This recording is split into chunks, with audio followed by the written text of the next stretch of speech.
with long-term incarcerated adults to raise puppies. I'm using adult, already trained dogs. We have already been gifted a dozen dogs. A dozen North Texas veterans have service dogs because of this little idea. But God planted that seed and has blessed it with dogs. I have had 2 offered just this week. Well, I have to drive to San Antonio to see this one and see what's going on. And the veteran who is in a wheelchair and having seizures, this dog alerts when he is about to have seizures. And they're getting worse, and he is going to have to go into some intensive hospital care. And he doesn't know if he can really keep the dog adequately. It's a small dog, it's a 20-pound dog. Okay. Another individual has seen my German Shepherd. Pepper is a coal black, all black German Shepherd. Has watched me work while he's tried to train his dog for a year.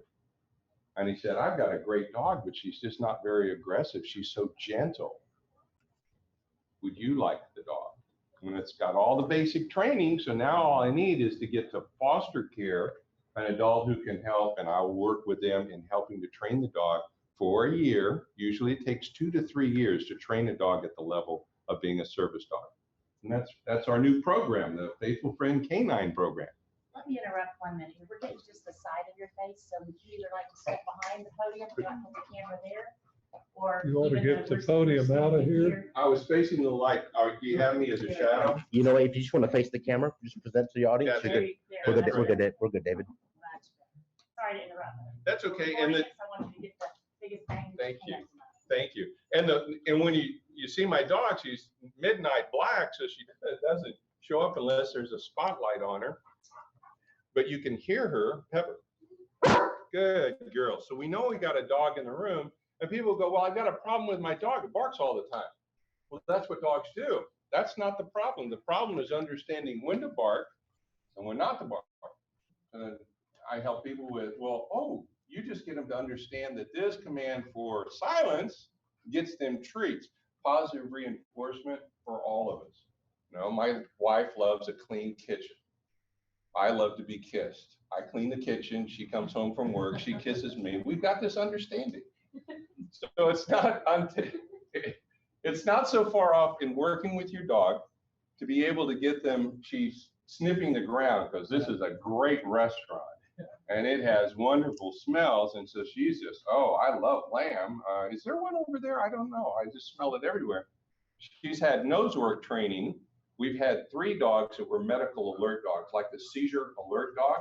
I don't know what happens, and neither do doctors. When you're going to have a seizure, an epileptic seizure, we'll say, they sense it. Now, do they smell it? Does your system change its sense?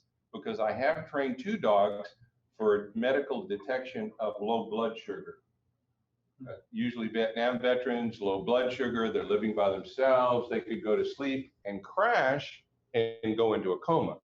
They want a dog, a bigger dog, like a shepherd, to jump on the bed, wake them up. They'll feel that they're dizzy. They take their blood test. They need a quick shot of sugar, a little piece of candy. Can really help them, but they need somebody to tell them they need that. Perfect. The dog can do that. And a dog like Pepper, that's big enough to jump on the bed, and with that great big long nose of hers, to be able to deliver consistently. That's what a service dog has to do, is consistently deliver the care in 3 areas that you need.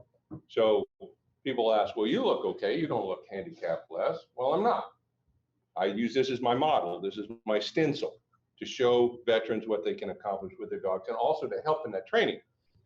So with Pepper, I tease Rotarians and Lions and the folks that are supporting us that she had one of her service areas is to bring back to me money, infinitely helpful. So the last presentation up in Sherman, fellow pulls out a $1 bill. Well, because I can hand signal, send her out, bring her back, and you know, well, how did you get that dog to do that? She went over to the $1 bill, she came back to me. The Lion said, well, she left my dollar bill. Why wouldn't she take it to you? I said, well, she doesn't work with anything really much under 20 bucks. So then the president of the Lions Club up there, was a very nice guy, pulls out a 20, she picks it up, and halfway back, I gave her the hand signal to drop it. So she drops it, looks back at him, and goes, well, so now what's she saying? Got any more? So I use her for presentations and humor, but the real point is these dogs can be life-changing. It's expensive to get these dogs up the level. That's why seeing eye dogs cost $30,000, $40,000. With a service dog that is helping a veteran, say with blood sugar, or he's an amputee, or you know, the list goes on, for whatever the dog is doing, the three things that are vital to that serviceman, that disabled veteran, it's life-changing. That's what these dogs do. And it takes a couple of years, thousands of hours of training, and it takes money. So please help me if you would. We're trying to raise $80,000 this year. Collin County's in for a big chunk of the $150,000 we're going to need this year to produce 6 to 8 service dogs by this time next year into the fall. That's our target. That's what we're shooting for. Other questions or questions? Well, I don't know if that'll work. Is Pepper gonna do anything for us? Show us picking up any money or anything? Linda, were you asking me to do something with her? Yeah. What can you show us what she can do other than pick up money? Well, they were already offering that. Oh, okay. All right, here, if you'll focus on the dog, watch what she'll do. You'll notice that I'm not connected. Back, back, back. The service dog has to be under control at all times. So I don't have to be connected. What do you have in your hand? What? What do you have in your hand? That's the leash. Oh, okay. So the dog is not on the leash, yet she walked forward, walked back. Okay. Back, in a circle. Uh-huh. I gave a hand signal for her to lay down. I can get, because she's an active service dog, she can either bark or put her chin down on the ground. Wow. Under control at all times. That's what takes thousands of hours to get the dog to really understand what it is you expect of them, whether you say it or not. I'm going to move. My dog's not going to run off and be in somebody's plate, but she's going to be right beside me. Does she like answer the phone or dial 911 or some of the dogs I've seen? They actually can be trained to do that, and you have a phone where if they hit a button, it Right. connects, like speakerphone. They hit the button and they bark 911. So you tell your local PD, if you hear a barking dog, get somebody here quick. Okay. Do that. Very good. They can open and close doors. One of the tricks that I do at VFW Post when I started, they're giving me guys who need dogs, or the bottom VA is doing that for me, finding people whose lives can be changed with the dog. She will open my refrigerator door, bring me a plastic bottle of water. Pretty handy when you can't get up to get water to take your meds. And I always get a round of laughter with the veterans because I'll ask a group of guys, hey, can I put my water here? They have a couple of beers on the table. So I send my dog, she gets the water, she brings it back, and I went, well, honey, I was hoping for a beer. So I try to get across, these dogs do extraordinary things. How did you get that dog to do that? Time, repetition, patience, and we get extraordinary, at least 3 things, sometimes many more, dozens of things from the dogs that are life-changing, life-saving for the disabled veterans. Other questions? That was great. Yes. Thank you, Linda. This is Dick. Do you always use German Shepherds, and our labs is easy to train? That is an excellent question. A couple of questions. Here's the point. It's like tools in a toolbox. If I need a wrench and that wrench is a German Shepherd, like for nose work, German Shepherds are particularly keen on nose work. So seizure detection, medical alert, some combination, it can be a mixed breed of Shepherd, Australian Shepherd, Border Collie, any of those dogs, fantastic. I have one dog that's an excellent seizure alert. It's a poodle, but yet it's a lap dog, but it will sense when the veteran is about to have a seizure and start bouncing off his chest. And the easiest thing is that, well, okay, the dog doesn't know what to expect, but when you go into the seizure and you come out of it, the dog's with you. It's concerned. That's just autopilot. And dogs love people and demonstrate it just in phenomenal ways. When you're sick or in need, your dog responds. It might bark to try to get attention, like Lassie, Timmy's in a well, you know, come follow me and save the boy. Bounce off your chest, trying to wake you up, trying to get you through the seizure or bark. Then whoever is helping you train the dog gives the dog treats. Wow, okay, so every time I smell or sense a problem coming on, I will alert, barking, jumping, spinning, doing whatever to convey to you this is the problem, or getting someone, like your wife is in the kitchen, the dog comes in, barks, runs the other way into another room, follow the dog, we got a problem. But we have a problem in teaching that with the dogs. What would that problem be? Well, every time I jump all over your chest, I get a treat. I think I want a treat now. Well, you don't give them the treat because I'm not throwing a seizure or my blood pressure. See, I've just tested and you just want the treat. Then you get the kennel. It only takes a few times. Most dogs go, no, wait a minute, that didn't work out too well.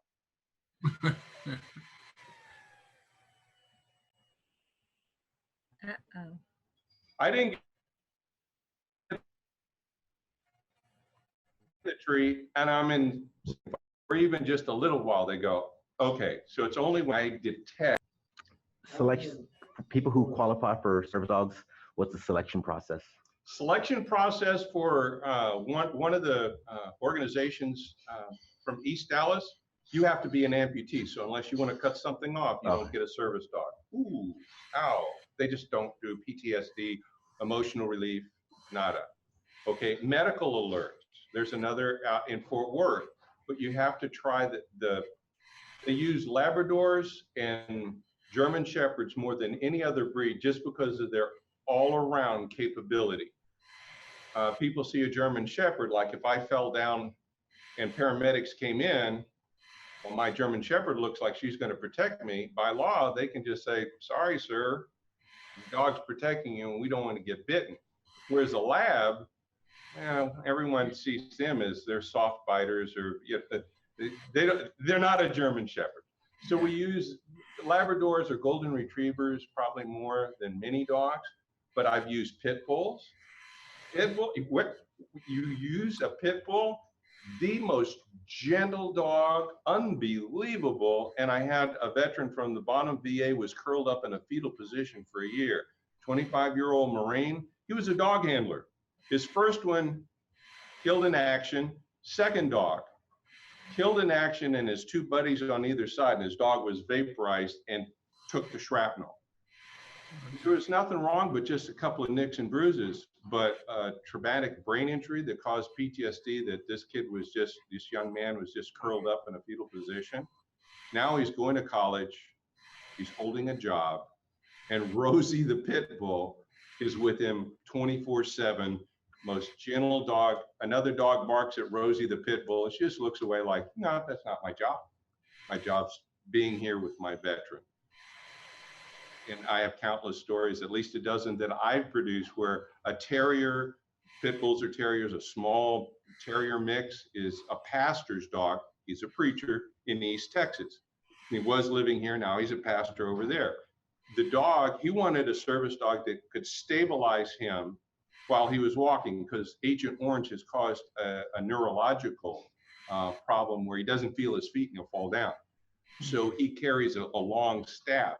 to help him with his balance and for mobility. As a mobility dog, this dog was supposed to help him, but it's only 20 pounds. It's a little terrier, but it's extraordinary. So how did we adapt that dog to this pastor? Well, his staff, we drilled a hole in the staff. We put a leather thong with a little tennis ball. And so if his staff is over there and he buckles and falls down, the terrier will go get his staff and drag it over to him. You can't use the dog to push himself up. And we have 2 for stability with a veteran that's back's broken in 3 places, and his 125-pound Anatoly stays right beside him, has a harness on top, and he got a job being a night security. The dog helps him do his rounds, helps him with his PTSD, phenomenal dog. And this team is up in Denison. Okay. Of other dogs, we've had a collie, a blue merle collie, German Shepherd mix. I'm sorry I don't have the PowerPoint up, or I'd be flashing you the pictures and I'll send them another time. But that big tall dog helps his master with a big harness and stabilizes his mobility. An added benefit, how many of you have gone in a great big new parking lot like the VA parking lot in Dallas, and you can't remember where your vehicle is? This dog will take him where his van is. It knows how we got into the hospital, and I'll take you back. And if it's 10 out of 10 times, that's pretty close to absolute to me. It hasn't been wrong yet, so I can't say it's 99 out of 100, but 10 at a time, 10 at a time, and 10 at a time, the dog will take him to his car. Pretty helpful when you're in a big parking lot. Other questions? Yeah, Yes, sir. she said the dog was gonna get money, but I haven't seen it. But she was asking for demonstration other than money. Oh, Oh, wait a minute. Christian.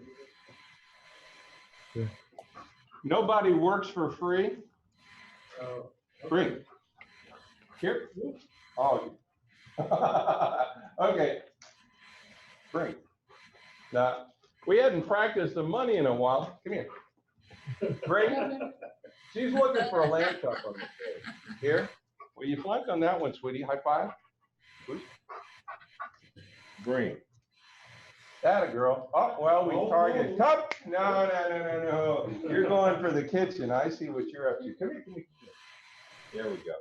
Well, so that one didn't work. I'm sorry. But that means I keep my 20. yeah, I'm afraid so. We got to do better at fundraising, honey. Yeah. Push. So how you train for this is you put a little honey on the bill here. There, bring. That's it.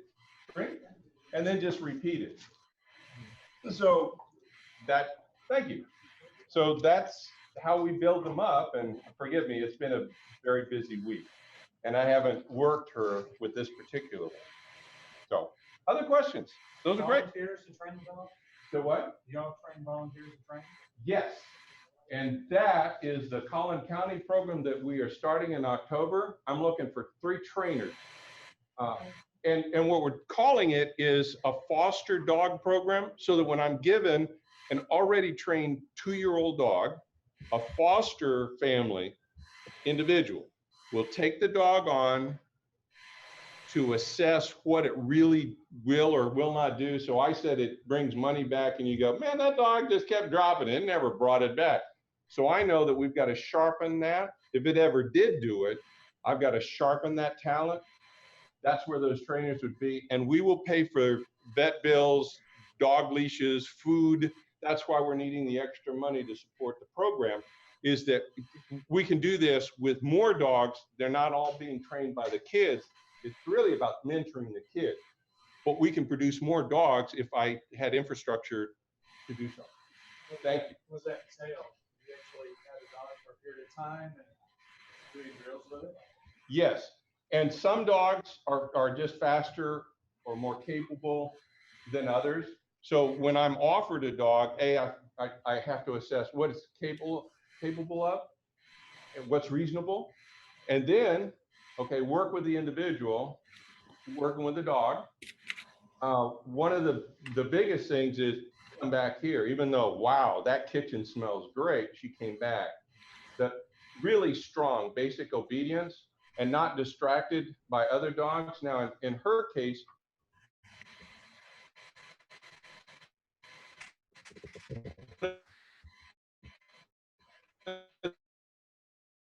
the thing she was wanting to go or route to have to run away or hit her. It's not pretty. So that was early training before, you know, for a service dog, but German Shepherds, that really works well. Okay, I use a German command called Varan. Varan. All the way. So she's checking in the back, and everybody in here are friends. So I don't have to worry about the cocktail party and people who are in my house that are friendly people. Is somebody sneaking around the edges. So that was, we spent a couple of years making really sharp and clear, and so she's very good at that. So my time with the individual, with the trainer, working out any kinks with the dog, I use this one to see if we can distract the dog you're working with. Is she paying attention to you? Or, oh, look, that black dog's running over with a ball. Do I want to go play with the dog, chase the squirrel? No. And people will ask me, well, you know, who certifies the dog? There are training schools get the certification, then they tell you they've produced a service dog or an assistance dog or a therapy dog or whatever the dog's been trained for. I'll give you two instances. People go, well, can our dog be a service dog? Well, number one, they brought a dog from around the corner. There's a testing center that works with me down in Austin. Brought a dog known to be dog aggressive on a leash, and it's lunging and barking at my dog. Now, she's a German Shepherd, and she's got starts. It's like, are you talking to me? She'll give you attitude. It took me 4 months consistently working with the dog to be able to say, leave it. And that means don't even bark. When she turned her head into me, that means I don't know. I'm being quiet here. Another was they brought out a box. She was standing here off leash. Both of these are off leash. This dog needs to perform like a seeing eye dog. They brought a box with a rabbit in it, a wild rabbit, and a trap door. Oh, you know, and the rabbit, there's a little grill around the top, and the rabbit's going, wolf, no. They had to kick the box, and the poor little rabbit, well, I'm not staying here, dashes away. It's $500 to take the test. One step, and you lost your money. Go home. One bark at the dog. Go home. That usually cuts it. When people will go, well, Fido's just not going to make this. And they test your dog all day long.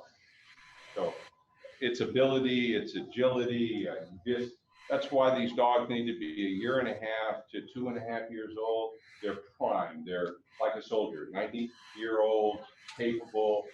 You pour education in at boot camp and training, and now you have something that is really sharp and really good. So that's what we do. And So the type of dogs that we took on the responsibility to take the work with us and spend all day with, or? yes, and your dog would go, fuck. And now you can be busy. And then when you need the dog, I have not done this with this dog, so well, might as well just be live. She messed up on the dollar bill, but we have one that for an epileptic seizure will lift. So if I get crazy and fall down. He does it kind of. You're wondering what's going on. Not been trained. There's nothing, well, there's nothing really wrong with me. So she's looking at me like, why are you lying down on the ground? But what we do with service folks who have physical ailment, medical reason, we set the stage where the dog can react to whatever is happening and give them positive reinforcement, positive reinforcement, positive reinforcement. And then they reset. Let's keep moving. Let's keep working. So whether it's actually to help you at your office to go get me a pen off the table or a drink out of the refrigerator or mobility or whatever, We train the dog to your specific needs. And you didn't ask, but dogs usually have a serviceable life, 6 to 8 years, and then they're older and they need to retire for most physical assistance that they get. Yes, ma'am. So you said that you use them for like epilepsy type thing. How do you train a dog to recognize a seizure? Because it's based on some sort of scent. So like, do they have to spend a ton of time with like seizure patients, or like, how do you get them to, like, since we don't know what it smells like and we don't know, or you know, what that thing is that they're sensing, like, how would you reinforce it? Yeah, well, you reinforce it with whatever they give you with positive reinforcement. Good dog, treat, treat, treat, food, food, food. Usually in the morning and the evening before you feed the dog is when you work them. I'll give an example about diabetic. How would it work? Like, do they hang out with the seizure patient Yes. the whole time? Okay. Yes, and then I go to be with the patient Okay. at critical times. Seizures oftentimes will be brought on with stress. We stress the soldier.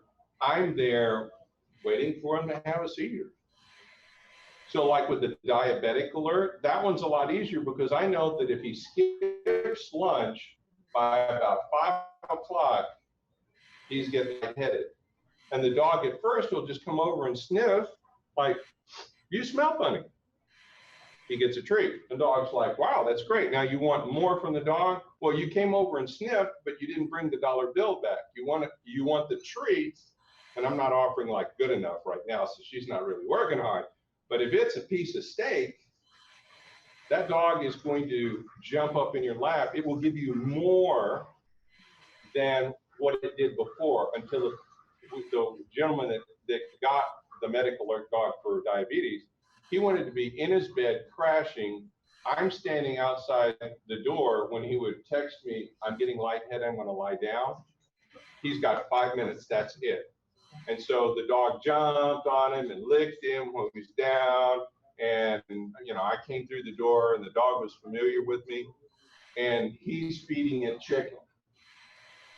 And so that dog was faithful about every time I smell this situation or sense this situation, treats and praise.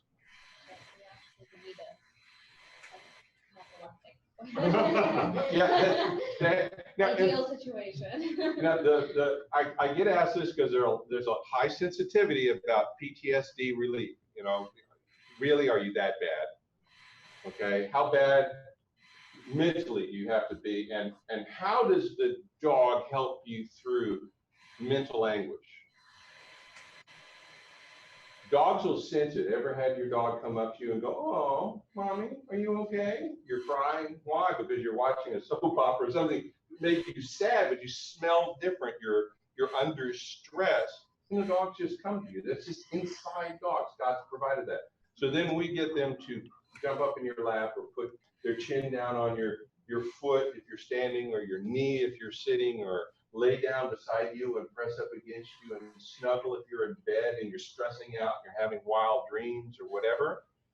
Yeah, and the number one thing that all of my veterans have suffered with in PTSD and the shock and the stress, all of the dogs have performed kindness, unconditional love consistently. That's just dogs. But here's the number one fact, and you hear stats all the time. Every hour, a veteran is committing suicide. Highest group in the nation committing suicide. With a dog, they won't. They may stress out. They may get fired from their job. They could do a lot of things, but then who would take care of the dog?